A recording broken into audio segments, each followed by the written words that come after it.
자 여러분, 저는 씻고 나왔어요.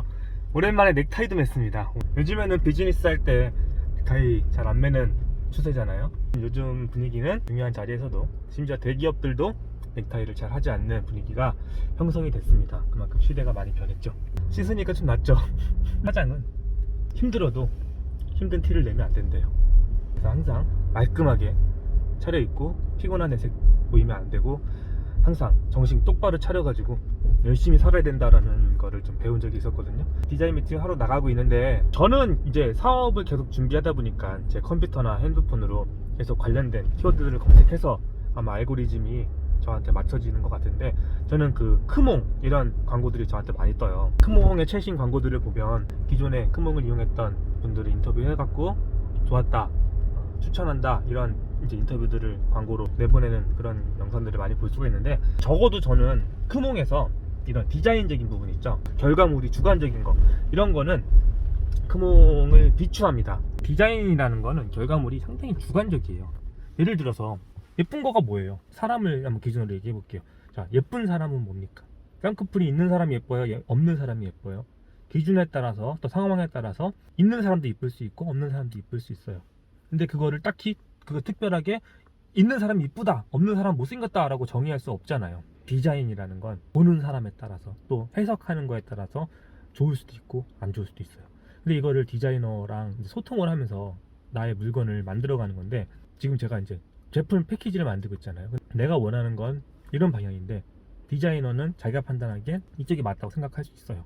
그건 틀린 게 아니에요. 본인이 판단한 게 그쪽이라고 생각했기 때문에. 근데 클라이언트인 저랑 소통을 하면서 그거를 내가 원하는 대로 빨리 캐치를 하고 만들어주는 게 더 유능한 디자이너거든요. 디자인을 실패해서 사업이 망하는 건 오로지 제 책임이에요. 내가 이게 맞다고 생각했는데 이게 시장에서 안 먹혀, 그래서 내가 망했어, 내 책임이에요. 근데 디자이너가 거기서 대표님 이게 맞아요, 이게 트렌드예요 라고 하는 건 월권이에요.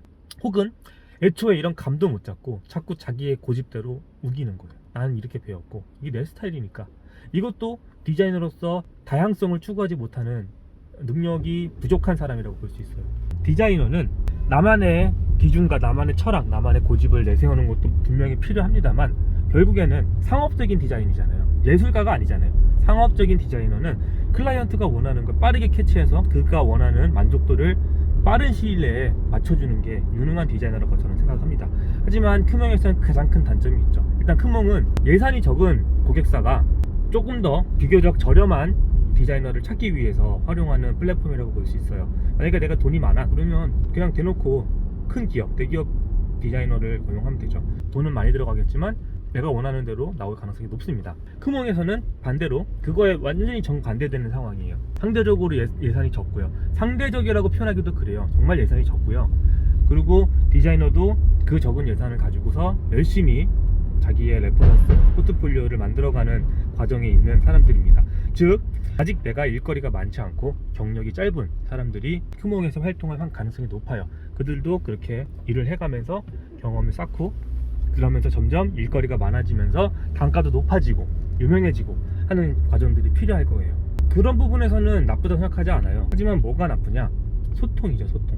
내가 원하는 방향이 있을 거고 디자이너가 맞다고 생각한 방향이 있는데, 이 격차를 줄여가는 과정이 필요한데, 보통 크몽 디자이너들은 단가가 싸다 보니까 대면 미팅을 안 하려고 합니다. 그리고 때로는 나는 서울에 있지만 내가 선정한 디자이너는 부산에 있을 수 있어요. 이러한 상황들이 많기 때문에 실제로 크몽에서 만난 디자이너하고는 대면 미팅을 하는 게 쉽지가 않아요. 보통 이메일 또는 카카오톡 같은 걸로 소통을 하게 되죠. 그 디자이너가 오로지 나를 위해서 일을 하는 게 아니잖아요. 그 사람은 프리랜서잖아요. 나 말고도 동시에 또 다른 일들을 하고 있을 수 있고, 또 본인이 프리랜서라는 길을 선택한 이유가 뭐 놀면서 일도 할 수 있는 거고요. 그럼 내 일을 하면서 지금 휴가를 즐길 수도 있는 거예요. 그러니까 내가 원하는 요청 사항에 대한 피드백이 늦을 수 있어요. 늦는 게 당연하다고 생각하면 안 돼요. 나 같은 사람은 결과물을 빨리 내야 그 다음 단계 진행을 할 수 있거든요. 하지만 디자이너 입장에서는 계약된 대로 시 한 3번 주고 그 중에 하나 고르고 마무리 짓는 게 그 사람의 계약 내용이에요. 근데 어떻게 디자인이 시 한 3번 만에 결정이 될 수 있겠어요? 그거는 그냥 그 중에 하나 고르는 거지 만족하는 게 아니거든요. 디자이너가 착각하는 게 있습니다. 자기가 만든 시 한 3개가 완벽할 거라고 착각이죠. 그렇지 않아요. 디자인은 자기한테 맞추는 게 아니라 클라이언트가 맞춰줘야 돼요.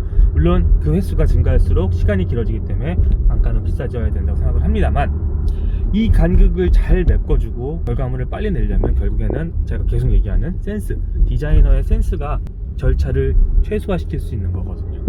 그래서 그런 사람을 찾는 게 어려워요. 그런 사람을 만약에 운 좋게 찾았다, 그 사람 무조건 잡아야 됩니다. 계속 본인이 사업을 계속하는 한 잡아야 되고요.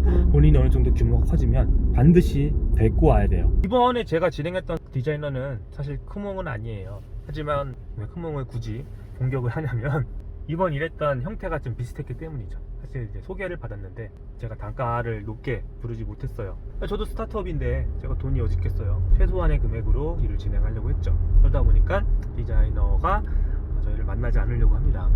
그리고 본인 본업이 있고 저희 일을 퇴근 후에 하다 보니까 요청사항을 하나 받으려면 그 다음날 저녁이나 돼야 받을 수가 있어요.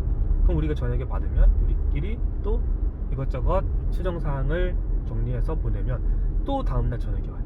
하루에 하나 옵니다. 근데 이 하루에 하나가 초반에는 큰 틀을 만들고 수정해야 되기 때문에 괜찮거든요. 근데 이제는 마무리 단계예요. 마무리 단계일 때는 뭘 해야 되냐면요, 폰트 조절, 사이즈 조절, 간격 조절, 이런 세부적인 걸 조정을 해야 돼요. 그거를 0.1mm, 0.5mm 줄여봤다, 키워봤다, 색깔은 바로 욕한 숫자 하나 바꿔보는, 이렇게 미세적인 것들을 조정을 해야 완성을 시킬 수가 있는데, 이거 하나 살짝 옮기는데 하루 걸리면 일을 못합니다.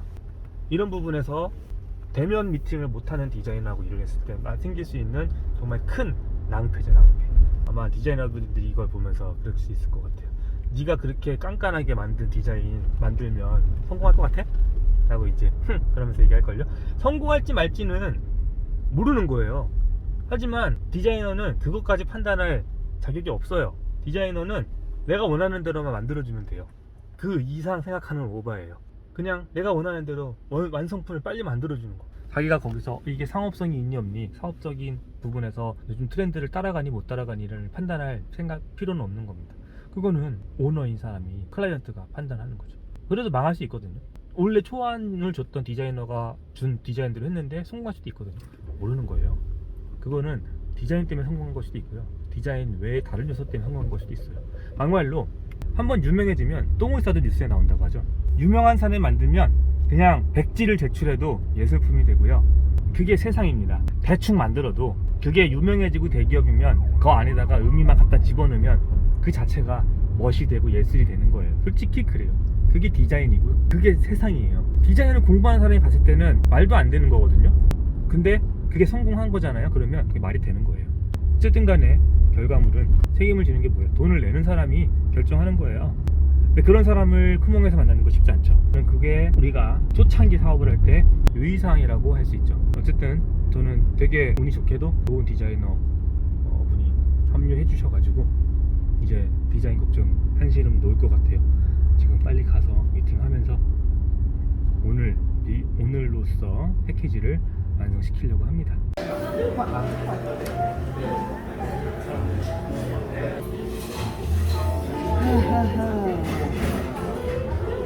자, 이 중에서 한번 골라보겠습니다. 젊은 커플이라. 뭐가 제일 나은 거 보이세요? 일단 이게 위에 이것만 봐봐. 이거 확정해가지고 이제 기존에 템플릿 받은 거에다가 이제 합쳐가지고 완성하는 걸로. 알겠습니다. 네. 박수! 회사 로고가 만들어지고 있습니다.